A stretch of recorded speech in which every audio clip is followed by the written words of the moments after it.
Hello, and welcome to this week's Movie Math, where Hollywood is asking, are you not entertained? But in an uncool way, like in a very please be entertained, desperate sort of way. You know, they're doing it to themselves. You know, in the early days, it was like, streaming. And then all the studios decided to get into streaming. It's been a mixed bag, but I think one of the biggest problems is pew, pew, pew, friendly fire. Like this month, we're all like, there's too many shows and they're all pretty darn good. Some of them are extremely good. So what does that do to movies? Like, how are you spending your time? Are you doing both? Are you going to the multiplex and streaming? Are you just going to the movies? Are you just streaming? Maybe you're doing something else entirely. I'm curious to hear down below. But yeah, there's a lot of great content available at a very, you're already paying for it basically. Well, unless you're churning or you're sailing the seven seas. But still, there's a lot of, movies has particularly tough competition right now. Maybe that's why they're taking basically a 2-week break from releasing movies. Who knows? All right. So just to highlight how nervous the movie space is, CinemaCon is about to be lit. Okay. They're like last year, it went back to being the boring trade show that it started out as. And we were all like, I thought this was like a junior Comic-Con. Well, this year, apparently, they're going back to that. Like even, here's even a tweet from CinemaCon itself. They're like, we're going to start the summer movie season, baby. And you're like, okay, let's see. Now, every studio is going to go big. But the rumor is that Disney is really pulling out all the stops. Now, this just gives me even more reason to believe my theory that I floated out during the week on the live stream, that the whole reason Warner Brothers put Dune tickets on sale insanely early for IMAX is they were worried that Disney was going to try and snag those IMAX screens for Doomsday.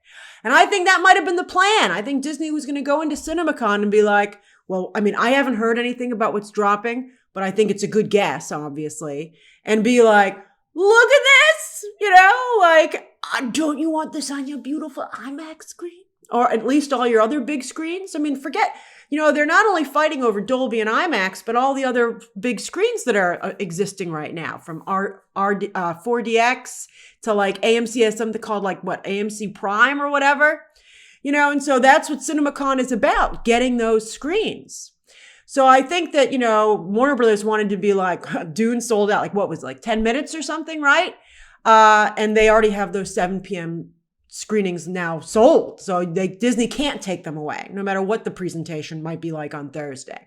And Disney, by the way, is closing out the show. What time will this presentation be taking place? Well, here are the times. It's in the afternoon in Vegas, but for everybody else, that means it's at night. And I don't know, by the way, if these trailers will be dropping in the morning of the presentations or at the presentations themselves. Some of these trailers obviously can drop whenever they want. And of course, there's always the fear they might be, just for the people in the room. But first of all, I think for some of these, you're going to really upset your fandom if that's the case. They're going to leak. Stuff's going to leak, descriptions, pictures. I mean, they do lock your phones away, but people find a way. Life finds a way, as Jurassic Park said. And also, the whole point is to show intense interest to the theater owner. So why would you want to lock it down? But I'm very curious to see if this week lives up to the hype that's building. Now, Lionsgate, even with Michael, is not presenting at CinemaCon this year. But that's not stopping them from dropping a fancy Hunger Games trailer tomorrow morning, and I shall react. It looks pretty good, I think, so far. But as for the actual big presentations this week, get out your calendars. These are the big ones, all right? There are a couple of little ones sprinkled throughout. But on Monday, we got Sony. Most of these are going to be late in the day, unless you're on the West Coast. Tuesday is Warner Brothers. I'm still a little sick, sorry. Wednesday is Universal. And then Thursday is Paramount. And then again, Disney's closing out the show. So Paramount, by the way, already made headlines today, and not the good kind, when somehow a big upcoming animated movie they have coming out leaked. Somebody claimed that it was a mistake on the studio's part and they emailed it out. Some people are whispering it's a hack. Paramount's making some enemies here and there, especially with the new ownership. Nobody knows for sure what's going on, although at least they finally, I don't know why the studios are always so slow. Like, it took like all day for them to start taking down these clips.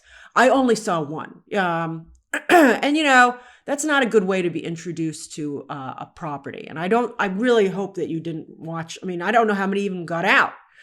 But, even if some people have this theory that it's intentional, it's not intentional because although some of you will always believe that it is. And, you never know. Again, you never know for sure.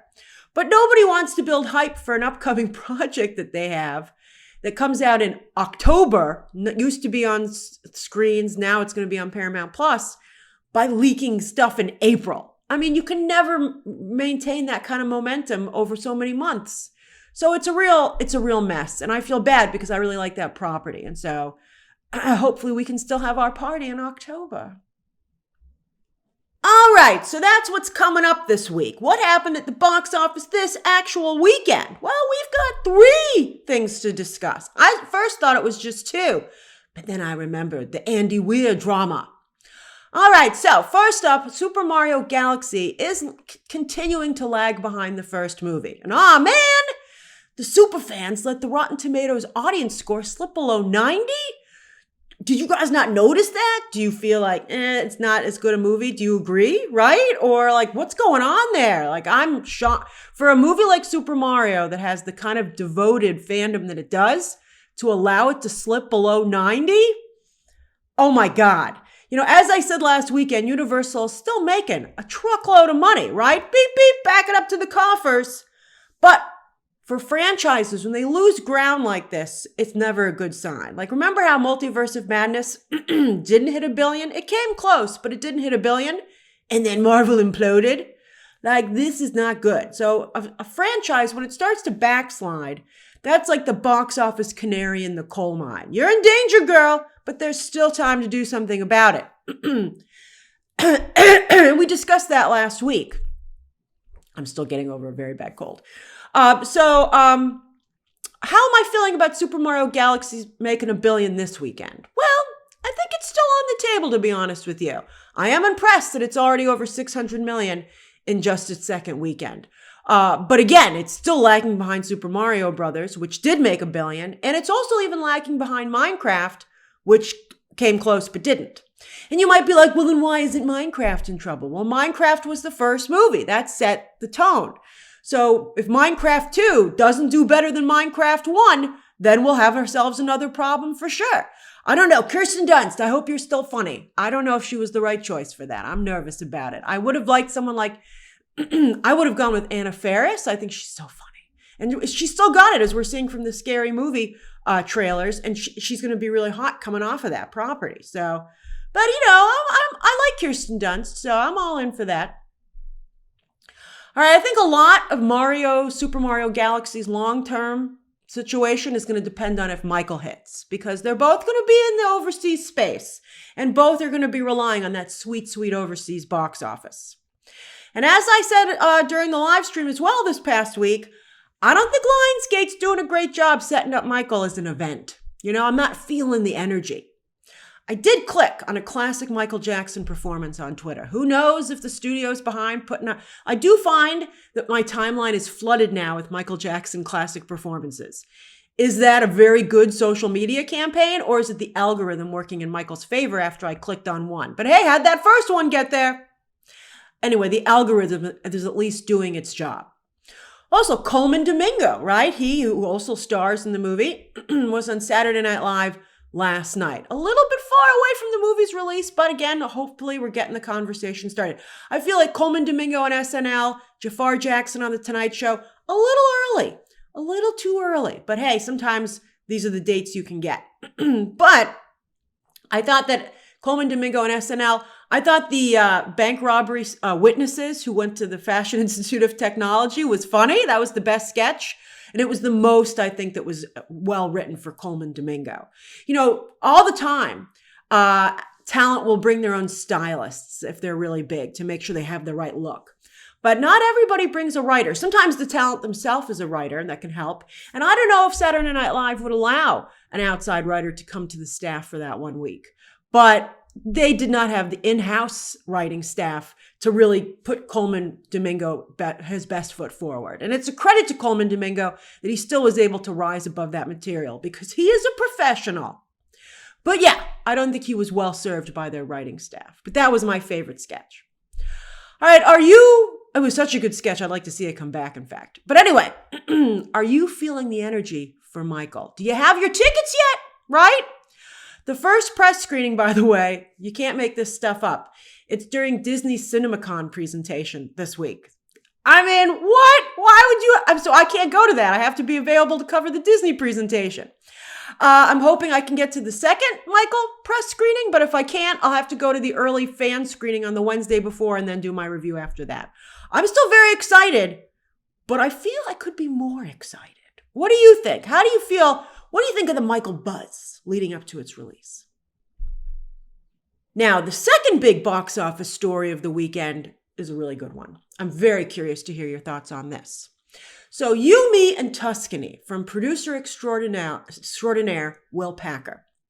As the movie hit theaters on Friday, a narrative started to emerge on social media where a couple of Black talent behind the camera stepped forward and said, look, please go see this movie this weekend because the studio told me they're waiting to see if they're going to greenlight my proposed project until they see how this film does, to see if it's worth greenlighting more films like it.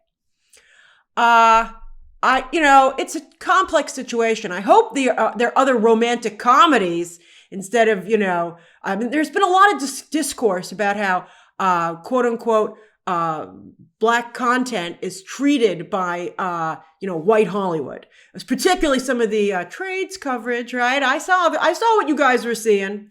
And I think it's a very, very interesting discussion indeed. And in fact, as this new discussion took shape, it reminded me of something that the Queen Viola Davis herself said a couple of years ago. And she was making the rounds. I think it was for The Woman King. Fabulous movie. I wish more people had seen it. But anyway, she stated that earlier in her career, she had wanted to, but she still, when she had momentum, she had wanted to make lighter, feel-good movies. Viola Davis, she doesn't always want to be in really heavy dramas, right? So she said, I wanted to do. Interestingly enough, I think she referenced a Diane Lane movie that was very similar to You, Me and Tuscany. And she was like, I would have loved to make a movie like that. Now, while Hollywood didn't come out and say it, Hollywood never comes out and says anything. It's a town of, because they always want to keep their doors open. They always want to, they don't like to say no. So they just kind of drift away. But Viola Davis said she couldn't get anyone to greenlight a lighter film for her.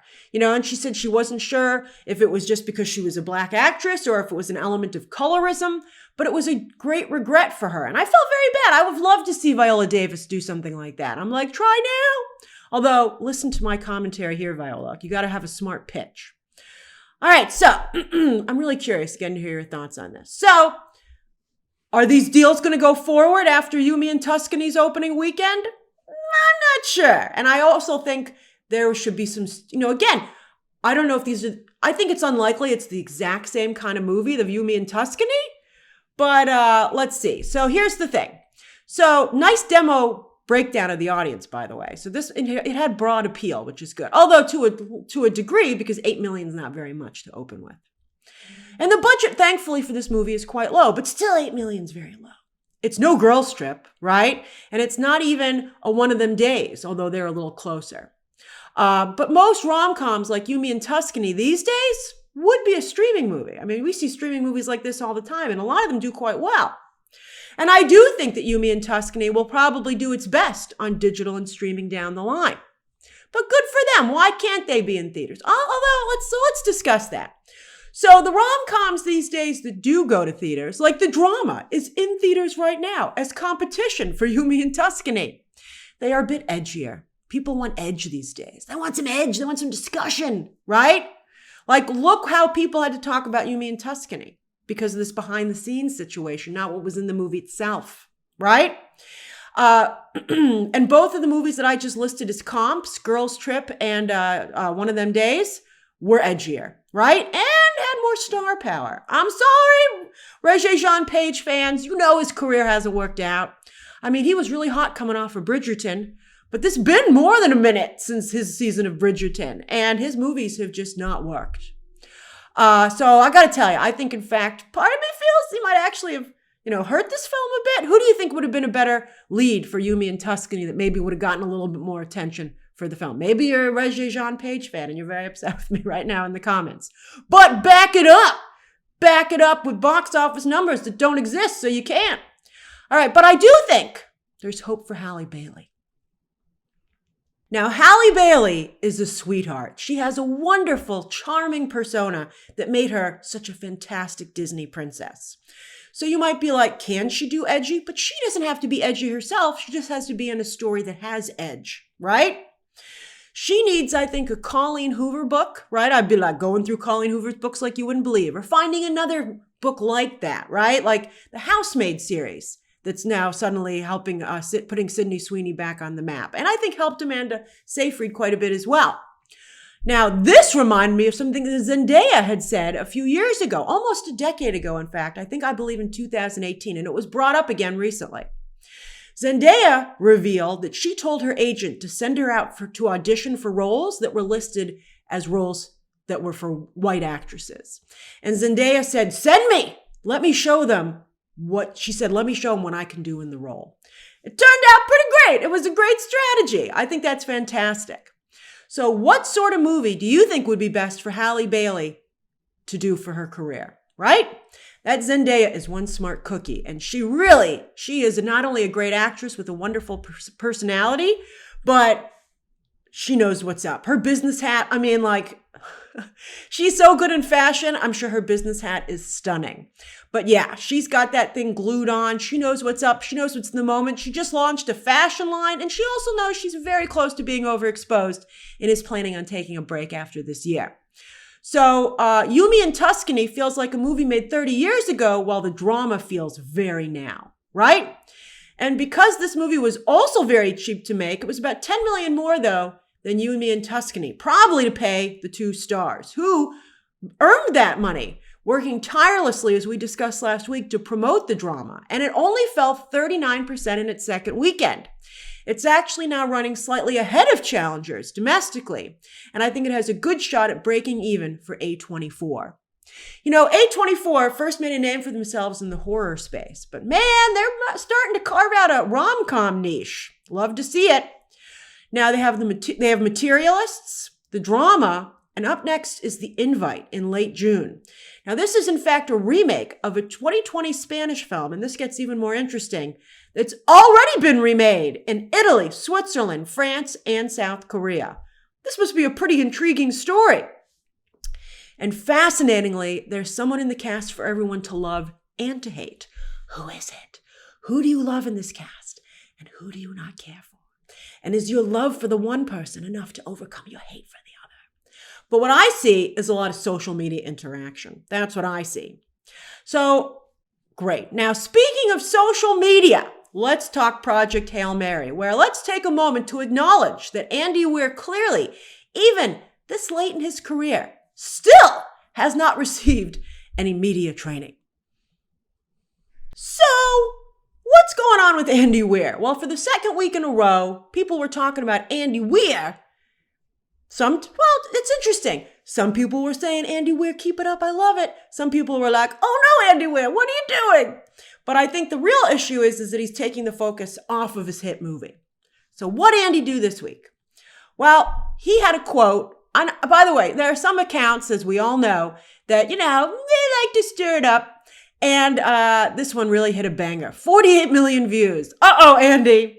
And it was a quote where Andy Weir said that a good book shouldn't have any social commentary and should just be entertainment. Now, on the one hand, Hollywood has definitely gone too message heavy. I think everybody agrees with that. As Bob Iger said, messages are the B storyline, not the A storyline. Although, by the way, speaking of drama, what is in this unauthorized biography that Iger is trying to sue into oblivion so it never sees the light of day? Streisand effect, Bob. Streisand effect.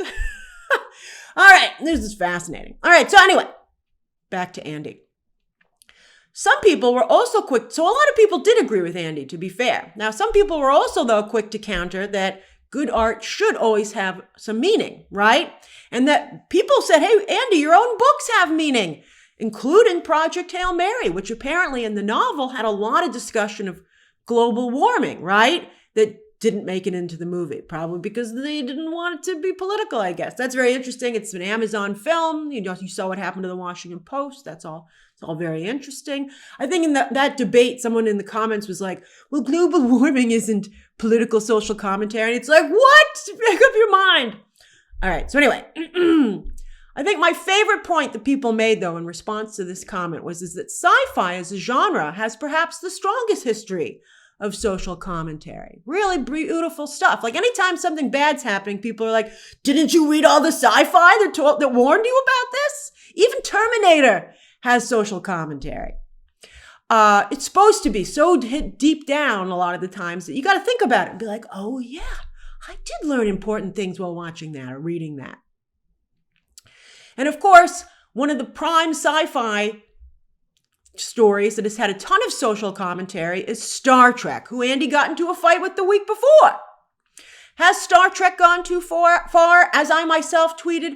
Of course it has. It went to acolyte territory. It went too far. It became a parody of itself, and the show got canceled, as it should have been.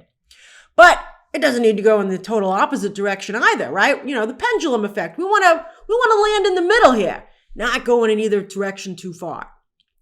So point is, Project Hail Mary is making a ton of money, but Andy Weir, I'm sure unintentionally, is surrounding his hit film with the very kind of discussions and debate that he claims not to want in his space.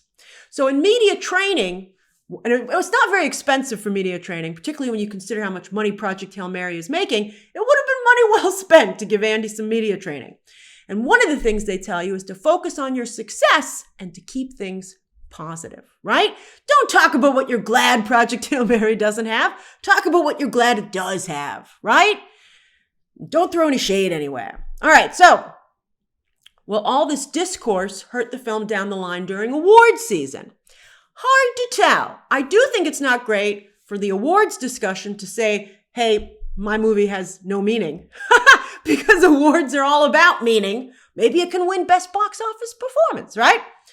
But everyone loves Project Hail Mary across the board. So let's see how good Amazon's awards team is if they can spin this out into oblivion. They're like, it is very early. Maybe no one will remember it, right? All right, so what are your thoughts on this? I'm curious. All right, as for the rest of the top 10, Super Mario Galaxy isn't slowing Hoppers down, but Hoppers still isn't making a ton of money. That's okay. Toy Story 5 is going to make all the monies. Right? And that's what allows a movie like Hoppers to exist. People who have seen Hoppers love it. And I hope that more people will come to see it once. Remember, it's still only in theaters. So when it gets to digital and then eventually to Disney Plus, hopefully its audience will grow even more. By the way, wait until you see these Utopia 2 numbers. They're so big, you're not going to believe what the result is. I'll tell you in a minute. All right, so then the bottom half of the top 10 looks like a junk drawer, right? With small, obscure films and very little cash. But then how the heck did BTS get in here? Did taking a 4-year break for mandatory military service in their native South Korea really have that big of an impact on their fandom?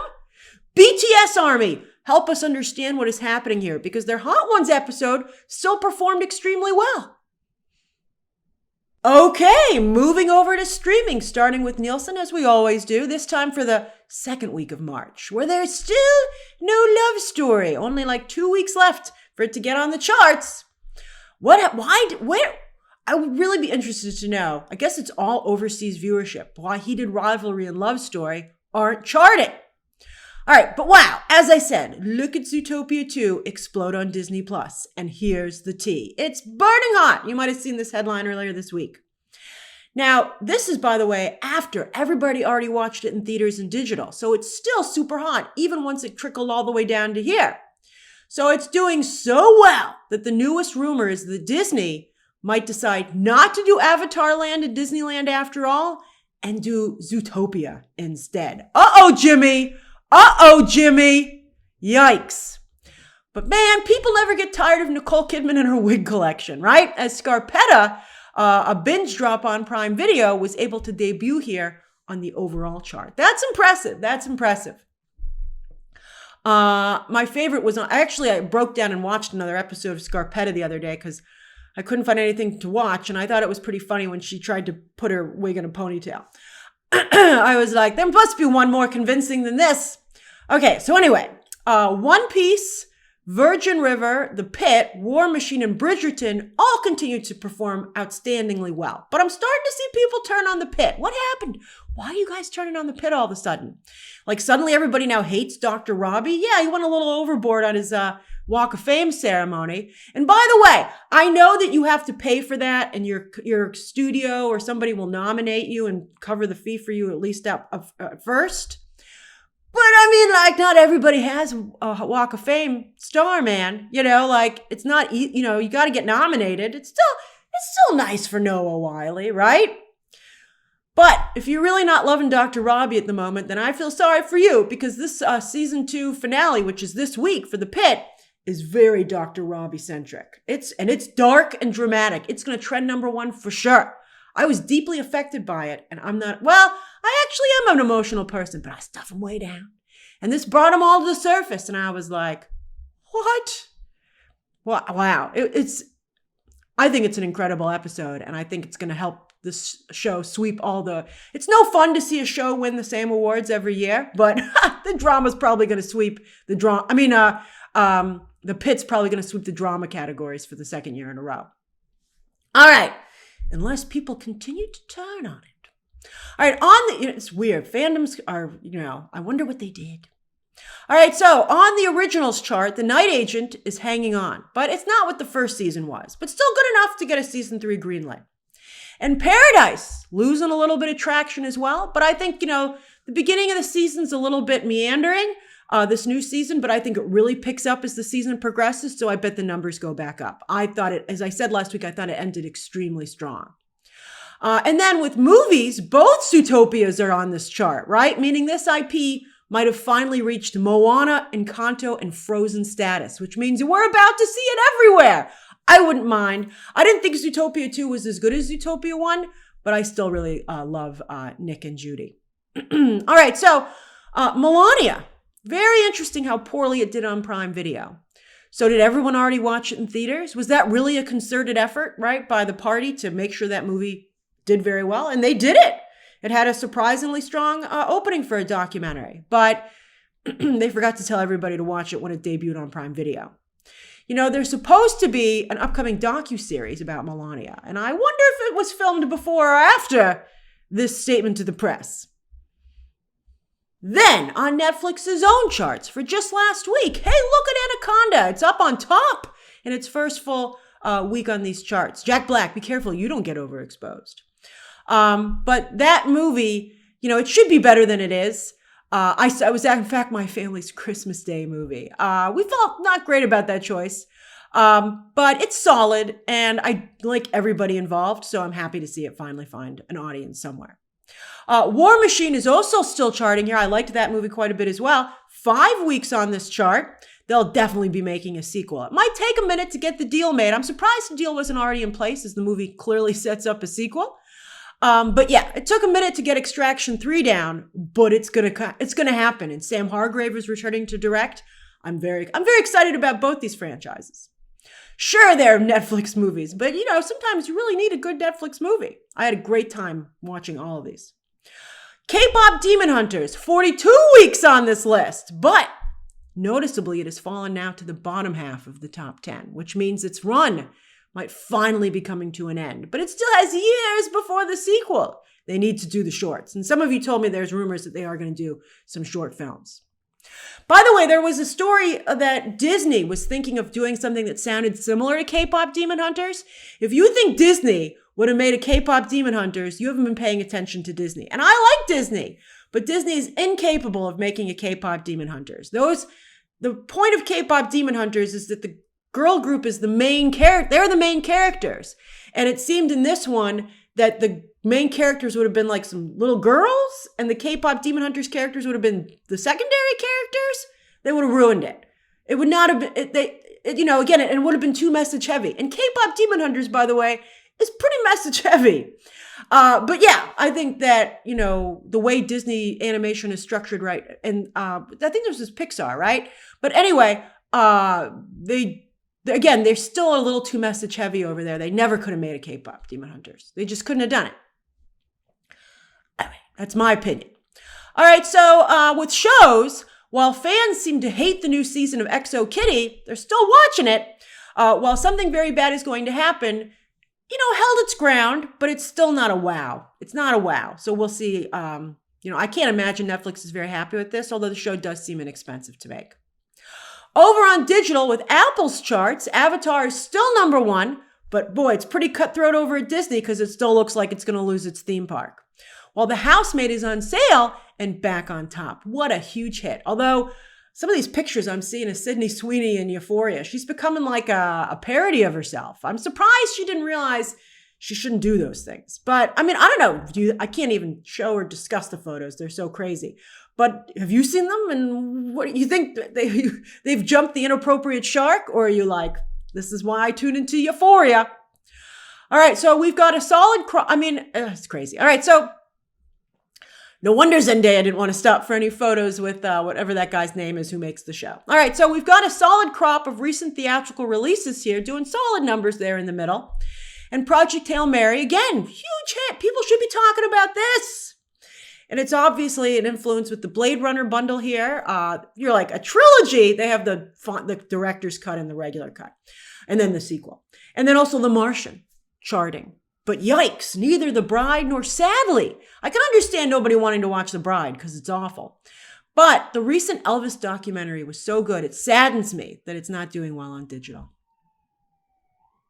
As for this coming weekend, we still have one more sleep, as in one more weekend, until Michael hits. All right, so what is coming out this coming weekend?